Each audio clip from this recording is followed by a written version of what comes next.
back with a special guest who I would like to introduce, Mr. David Krashna. Hi, welcome. You know, snap, snaps. Welcome. Most of you might not know, but he is the first Black student body president at the University of Notre Dame. So thank you so much. Thank you for flying having your way. me. Thank you. It's great to be around students. Yes. Wonderful. I'm so happy to have you here. So while you're here, could you explain actually why you are here and what you did yesterday? Thank you. First of all, thank you for having me. And I was here for the 50th class reunion of my class of 1971. And we had a large turnout. And it was a very exciting and I think successful event in many ways. Beautiful, beautiful. Thank you. Oh, and you have a book out? I co-ed a book called Black Domers, African American Students in Their Own Words.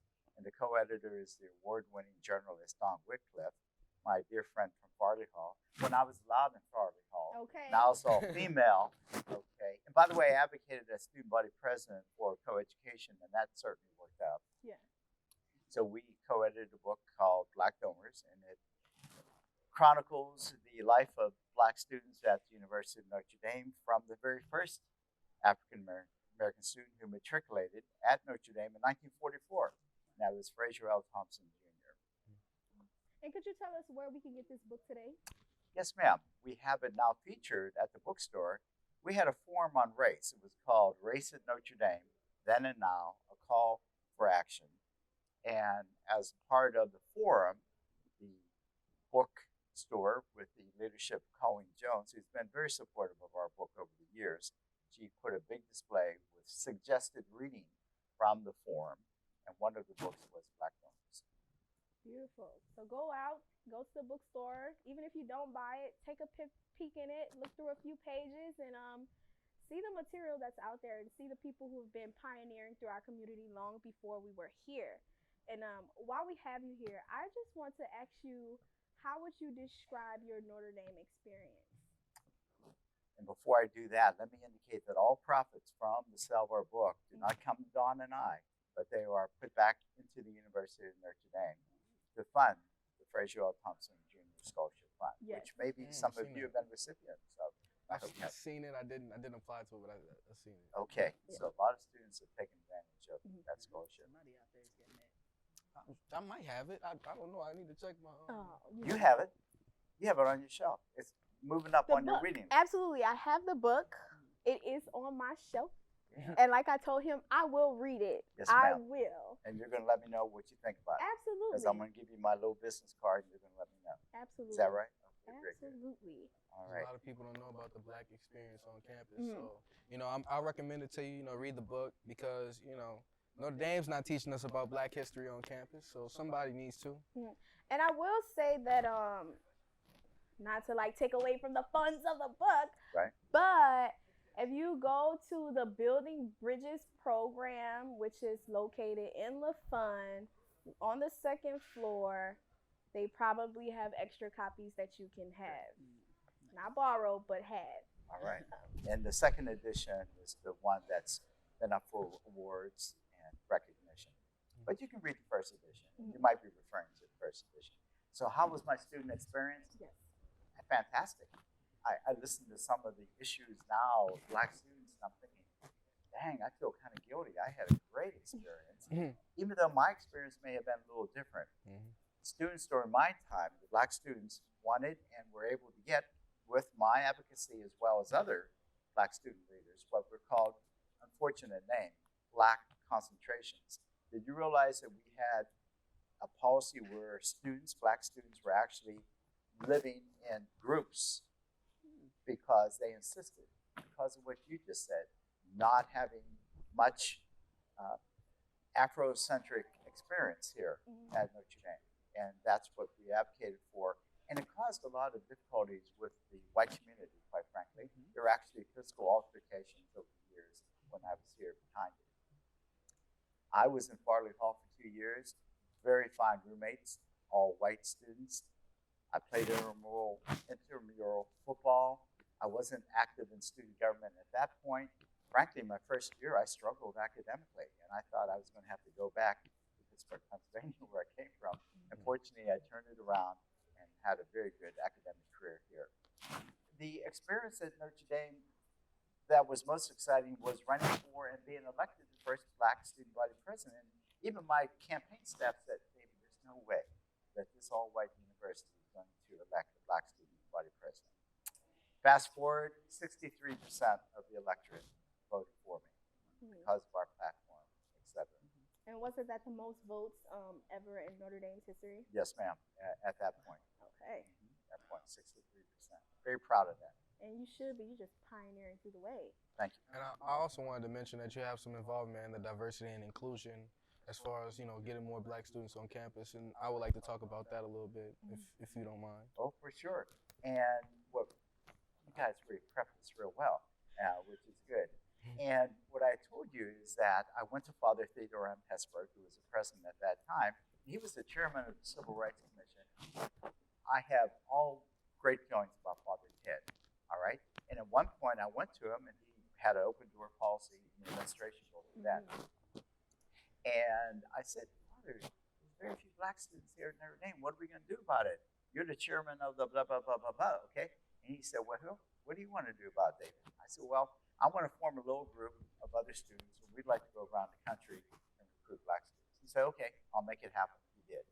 So we formed a RAP, R-A-P, Recruitment Action Program, and people like Art McFarland, who was here during the forum and a very excellent presenter during our forum, and others, and white students like Phil McKenna, the student body president right before me, Fred Diedrich, the student body vice president with Phil McKenna.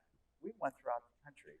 I went as far as Denver, Colorado, and a lot of times to New York City.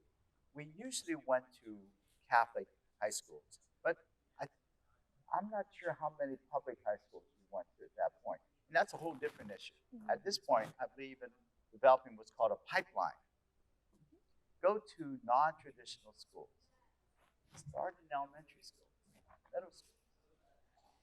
Your student body president, the third Black student body president, Alan Jomo, he reports that when he was ready to apply to college, he didn't know about Notre Dame. Well, see, I knew about Notre Dame when I was 5 or 6 because I was indoctrinated by the Irish nuns and priests at the orphanage I was raised in. So I knew about Notre Dame. I wasn't going anywhere else but Notre Dame. My social worker, because I was a foster child, he said, David, don't put your proverbial all eggs in the basket. And I said, well, I'm going to Notre Dame, man. And so I applied to Penn State and all these other places.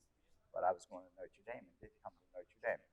So we brought in at that time the highest amount of admitted Black students ever in the history of Notre Dame, 119. So as I told you in the preparatory meeting, I don't get too excited about 199 Black students coming now, because 50 years ago, actually more than 50 years ago, we brought in 119 at that time. So I want even more. Okay.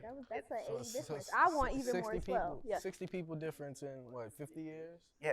So that's not transformative at all. Yeah. That's one new person every year, basically. Are you in the math department or something? No, I'm not. But the sciences. I mean, but you hit it right on the head. I used to. Yeah, I tell people, let's make it 50% Black over the next few years. Oh, I wish. And that's not going to happen. But I mean, if you have the will, you might find a way to get even more Black students here. But even if you get more Black students here, we talked about this. Right. You have to take care of Black students while they're here.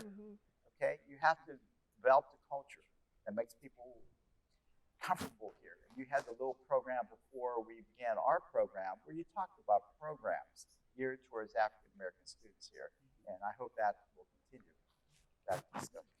We just need to get it into a praxis of like what we should be doing on a day-to-day basis. Like there are things available to us, but it's like we use it every blue moon to where it's like, is it really a thing? Like St. Liam's, they have one there, what, 3rd floor, 2nd floor?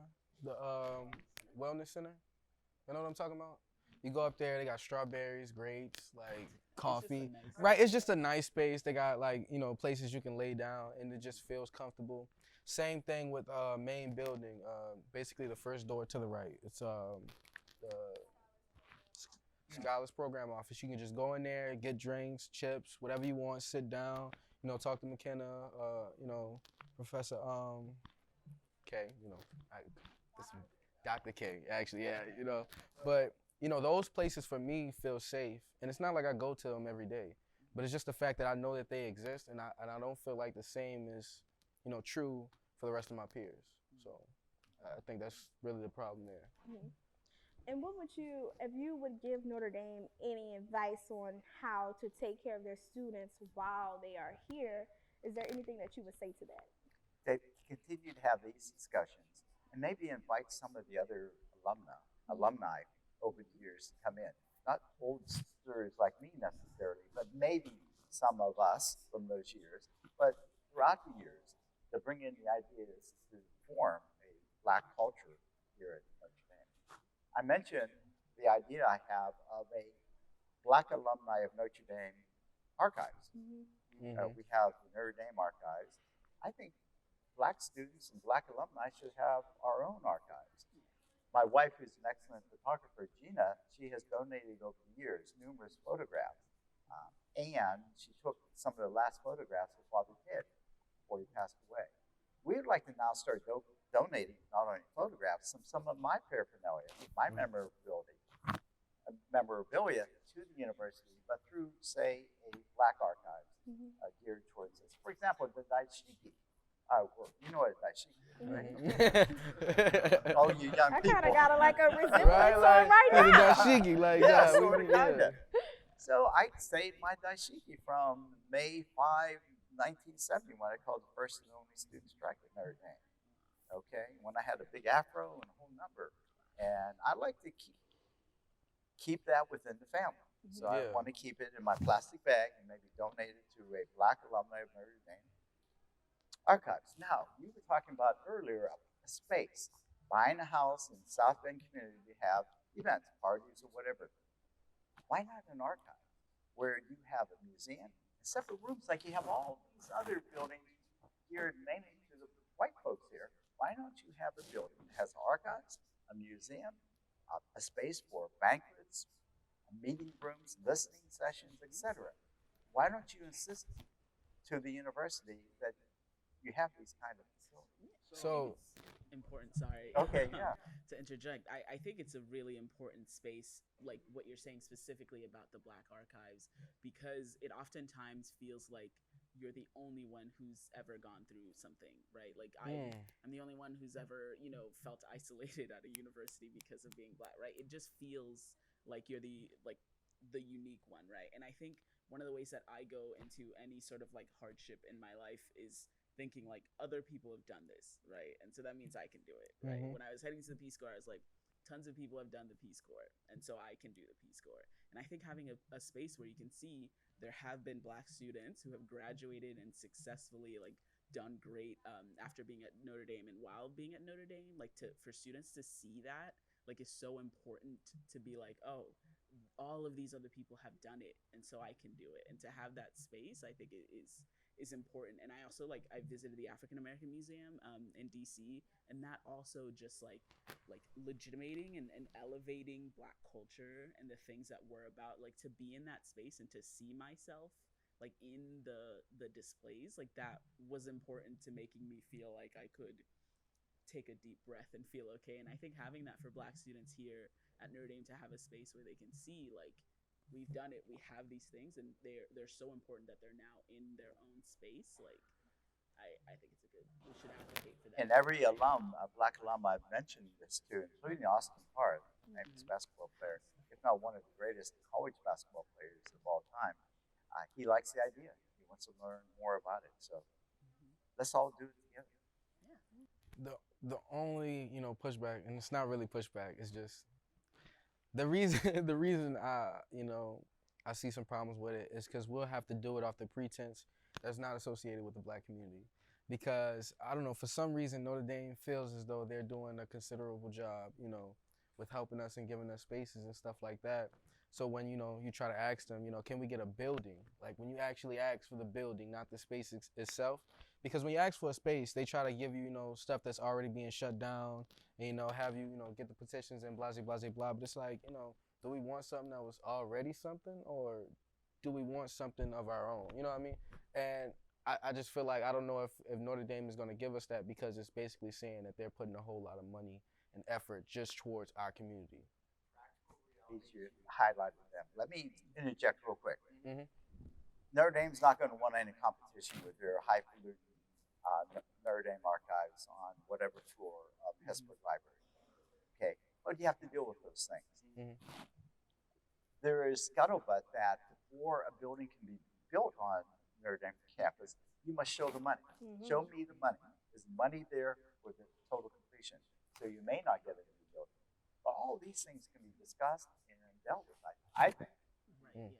We just have to start the discussion. I would say the only kind of problem / pushback that I see with it is the idea of having a space that is for Black people. Like, I feel like a lot of people in the white community are going to be like, oh, why do they get a space? Why do they get, you know what I mean? If you have to answer, if you have to ask that question, then you're obviously still not aware of the world around you. Yeah, like, people are going to ask. And for sure Right, they're but- gonna ask, but Absolutely. you have to do a lot of self-discovery and also invite yourself into those spaces to even understand. You have to let your privilege go. You have to let everything that you thought you knew go in order to fully accept what's happening here. Your pushback of, you know what I'm saying? It's so much like, the concept of ignorance is just, it's crazy to me because no one is truly ignorant. Like, you can't be blind to the things that you hear and see in your everyday life. You choose to ignore it and you choose to believe that it's not true when it actually is. Now, you can make that choice. But as a Black person, you know, as many other Black people have to go through, it's up to me to figure out if I want to inform this person or if I want to check this person to make sure they know, you know, I'm not okay with them being ignorant on this certain situation. But I just feel like, you know, to be asked a question like that, this whole campus is not for Black people. It's not for the Latino community. It's not for the Asian community. This is a predominantly white institution, and everything about this campus basically says that. Now, we are finding our place, but as far as what the campus is saying to us right now, it's saying that it's not for us. So we at least deserve a building. And for clarity, white folks are invited into the museum. Yeah. Right, yeah. Read the archives because you want to. You have to have allies. Yeah. Right, and just develop what we need to move on from the problems that we've been talking about. Okay, so this isn't separatism. Okay, Right. we're invited into Duncan Center, but there's very few Black folk here. I walked around. I mean, I want to see a building, like, it doesn't matter the building, like, if it's for us, but I want to see a building with 70% Black staff or 70% multicultural staff. Because I feel like, for me, it would feel like it's more, you know, for us, because the people I'm going to talk to about the things that I want to happen in this building look like me. So they already have some type of understanding. And when I feel like I'm asking these questions and it's some, you know, old white guy in his 80s, and, you know, he's just looking at me like, who is this kid? I don't even know what I want to say to him. Like, I'm pretty sure anything I say is going to be a no at this point, so. Yeah, it's hard to relate. As we are kind of wrapping up, I just want to get a question in, but I have 3 questions, so I'm going to allow you In to honor of choose. Trinity, is that where we're going? Okay. Let's do it. So I'm going to let you choose which question you want to answer, and they're very different questions. So the first one is about your time as student body president. Like, when you were running, was it kind of seen as inevitable, like, oh, it's time that we, you know, finally stop having a string of white guys be the president? Or was it like radical and crazy and people were like, we're not there yet, we're not ready? My next question is, what do you have in common with your mom? And then my last question is, I know you were a judge for some time. After Black Lives Matter and all these things with reforming or completely like canceling the police, do you still believe in the criminal justice system? Whoa. So you get to decide. Good which question. one That's you hefty. want. Right? Like, I don't even know where to start. Question number You 3. have a choice. All right, so I'm officially retired, but I'm in what's called assigned judging. I still work, I still serve, and happily serve. I normally do just criminal and juvenile right now. As a California judge, I'm under these judicial ethical rules. I have to be careful with regard to what I say about pending legal issues. For example, what happened in Minnesota, what happened wherever. Okay, I do want to quickly say that I do believe in the criminal justice system. And one of the things I'm happily involved with is a specialized task force called, get this title, the Task Force for the Elimination of Bias and Inequality in Our Justice System. I'm selected with a number of brilliant I'm not brilliant, but they're all brilliant. And we're trying to do something, at least in the California system, about the elimination of bias and inequality. Okay, the mom question is real good because I'll tell you, I didn't get to know my biological mother real well. When we were put into the orphanage, I think I saw my biological mother twice. And I finally came to rest with my feelings about her when she finally passed away. But I want to talk to you about Anime Sanford. I want to talk to you about a dynamic Black woman who took all 4 of us boys from the orphanage. And she was Catholic. I can't believe the Catholic Social Services would allow her to take all of us from the orphanage. That was remarkable in the 50s. But she taught me about being Black. She taught me she had a 3rd grade education. I had some great professors here: Father Charles Sheedy, Paul Rathburn, Father Ernest Bartell. But Anime Sanford taught me more about life than any professor anywhere, any of my law professors, etc. She just knew about life. And thank you, Anime, as far as that goes. And the other question, obviously, my fellow students were ready for a Black student body president. Otherwise, it wouldn't have happened. We were kind of surprised that it did happen, but it did happen. And let me say that there are some outstanding white folks out there. They're in my class. I saw them again over the weekend. The Phil McKenna's, the Fred Diedrich, and a number of other white folks. And they will be allies. Professor Maria McKenna is an ally. Okay? She's an ally. Indeed. I concur. Okay. You know, And I second she was that. our 3rd presenter. And she got up there and said, I'm a recipient of white privilege. I know it. I got to get rid of it. I have to understand that I have to give some of that away. See, I have a little different take. I'm not sure if they're going to give any white privilege away, but help us out. Help us out with that white privilege. Use it for the benefit of other folks who need it. I answered every question, didn't I? You really did did. indeed. Like, I ain't gonna lie, I got more questions now, but like. That was great. That was really I great. barely even asked the questions in time, but you answered all of them, and we really appreciate it. Oh, absolutely. Right. And as we're wrapping up here, I just want to say thank Thank you you so again. much. Thank you for Thank having you. me, all of to you. come here. Appreciate And good for success with your engaging in studies, okay? Thank you. We're gonna We'll need try. it. I got a whole thesis to write. Thanks for engaging in conversation with us. It's really nice to see people come back and know that you did it, so I can do it. Oh, Yep. you definitely did. Absolutely. Appreciate that. You did real so let's well. just wrap up here at Black and I at ND. Any last thoughts? Anyone? Well, we won't see y'all next week, so have a great fall break. Have a good fall break, everyone. Bye. Bye-bye.